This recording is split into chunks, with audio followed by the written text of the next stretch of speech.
우리는 어제 하나님께서 물질에 관하여 청지기에게 주신 그 진리를 잃어버리고 경건을 이익의 방도로 사용하는 에베소 교회의 영적 실태를 보았습니다.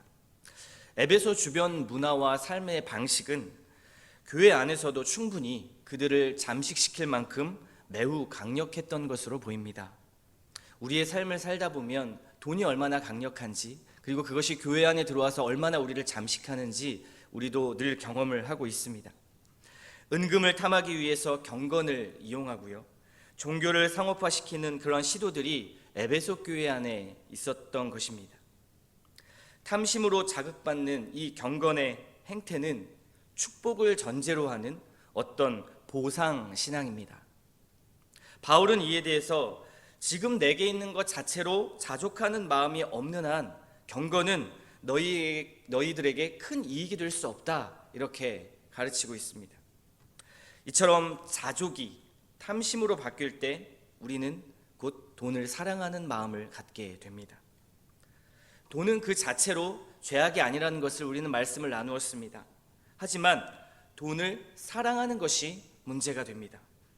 돈을 사랑하면 하나님을 이용하고, 돈을 가장 사랑하면 경건은 하나님을 조종하는 방법으로 전락하고 맙니다.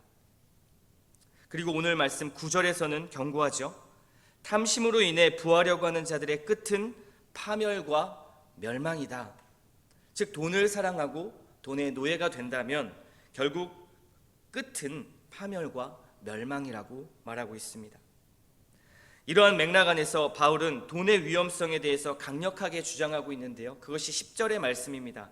돈을 사랑함이 일만 악의 뿌리가 되나니, 즉 모든 죄의 뿌리가 될 수가 있다고 말하는 것입니다. 이렇게 돈의 위험한 측면에 대해서 경고한 바울은 오늘 말씀 17절부터 19절에 디모데에게 촉구하고 있습니다.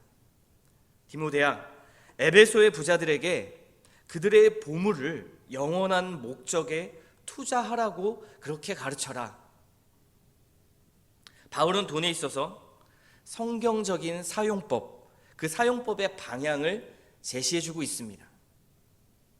우리가 어제 본 본문 6절부터 10절까지였죠. 그 본문에서는 가난한 그리스도인들, 즉 그 중에서도 8절의 말씀을 보면 부하려고 하는 자들, 즉 부하게 되고 싶은 사람들을 향해서 외치는 권면이었다면, 오늘 말씀은 즉 17절부터 19절까지의 말씀은요, 부유한 그리스도인들, 즉 부한 자들을 향해서 말하고 있다는 것을 알 수 있습니다. 그 권고를 한번 들어보십시오. 17절 말씀입니다.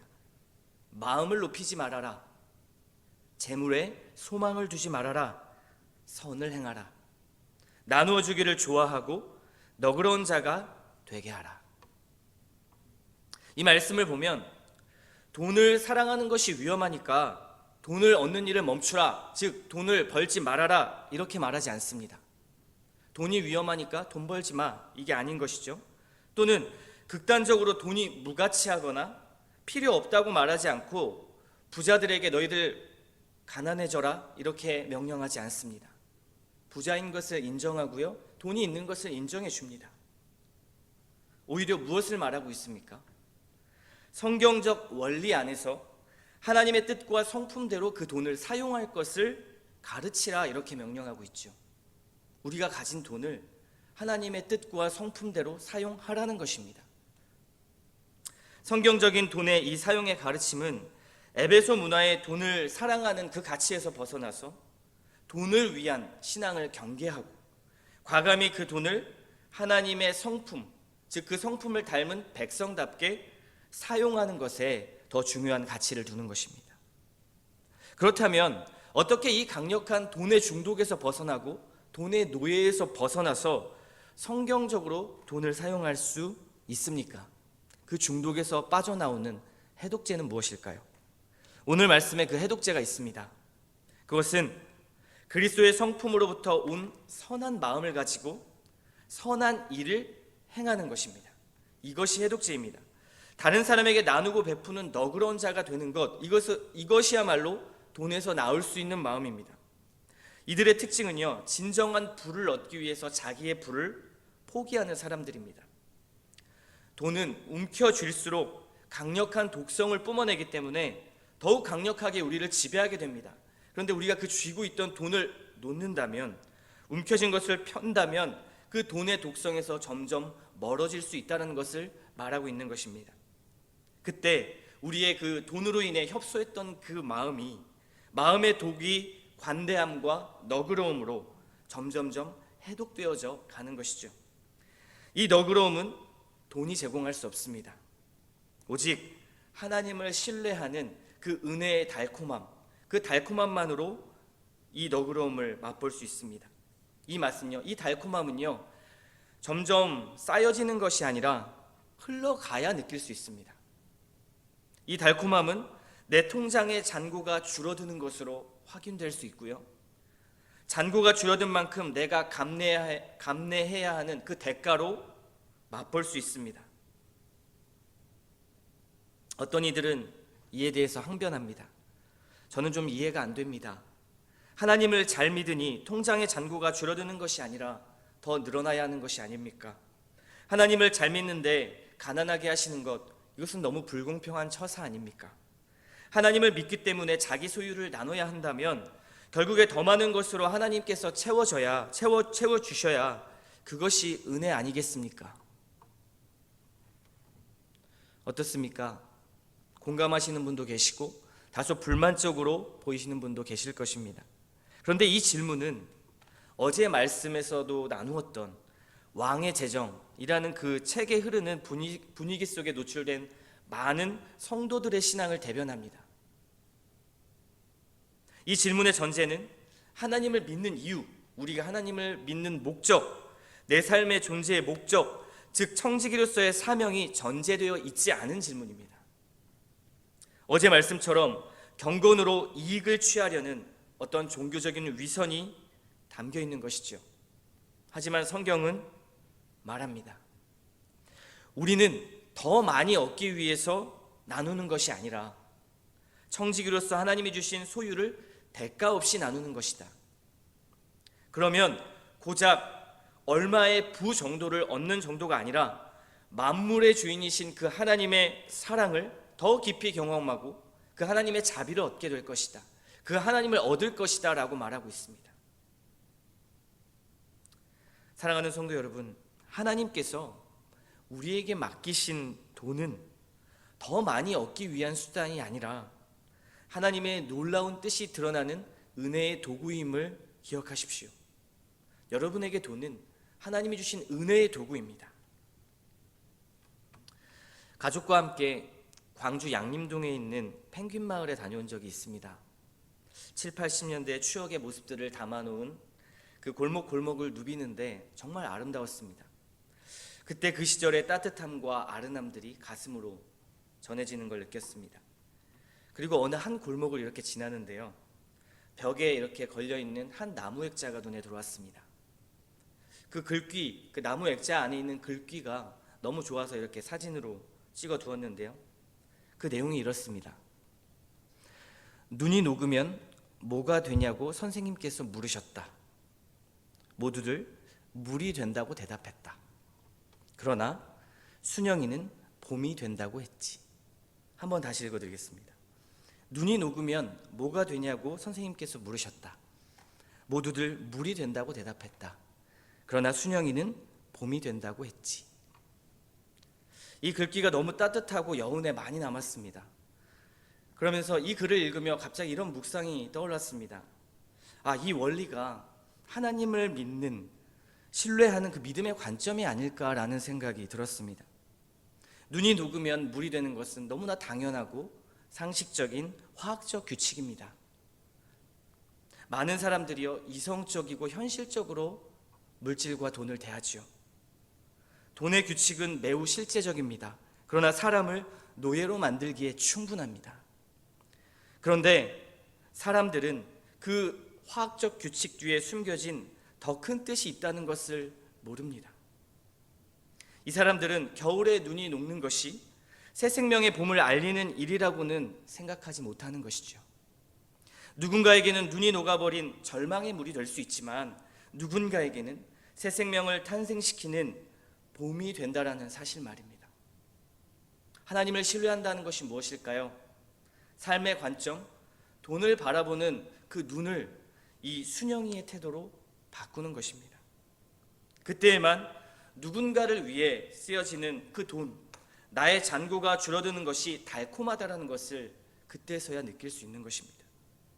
이것이 생명을 살리는 그 하나님의 은혜가 돈으로 대체되지 않고 은혜로 말미암아 돈을 지배하는 기쁨이 무엇인지를 알게 되는 것입니다. 여러분, 이 은혜는요, 이런 하나님으로부터 주어지기에 더욱 우리는 관대하고 너그러울 수 있습니다. 어떤 하나님입니까? 17절 하반부의 말씀에 있습니다. 우리에게 모든 것을 후히 주사 누리게 하시는 하나님께 두며. 우리에게 모든 것을 후히 주시는 분입니다. 그 하나님이 안 주시겠다고 그렇게 말씀하는 분이 아니시죠. 우리에게 소망은 모든 것을 후히 주사 누리도록 하시는 그 하나님께 있기 때문에 우리에게 너그러움과 관대함이 있을 수 있습니다. 그 해독제를 얻을 수 있게 되는 것이죠. 여러분, 그런데요, 주목할 것은요, 돈의 중독에서 벗어나는 이 해독제는 오늘 묵상집에서 보면 그것이 가시화되고 측정될 수 있다고 말합니다. 묵상집의 글을 읽어드리겠습니다. 재물을 사랑하는 것에서 선행을 사랑하는 것으로 마음을 돌이켜야 합니다. 이는 측정 가능한 변화입니다. 우리의 돈이 계좌에서 나와 하나님의 나라로 이동하는 것을 통해 베풀고자 하는 열망은 쉽게 계량화됩니다. 사랑하는 성도 여러분, 여러분의 돈이 계좌에서 흘러 하나님 나라로 이동하는 그 방식으로 베풀고자 하는 그 열망이 얼마나 여러분에게 있습니까? 이 방식이 단순히 눈이 녹아져서 없어져 가지고 쓸모없는 물이 아니라 봄을 알리는 새 생명의 신호탄이라는 것을 알고 계십니까? 이 방식이요. 그래서 우리를 돈의 중독에서 벗어나게 할 수 있는 유일한 해독제는 돈보다 더 크신 그리스도의 아름다움을 첫째 기억하는 것입니다. 그리스도의 아름다움을 기억하고요, 그 아름다움을 우리는 이 아침에 듣습니다.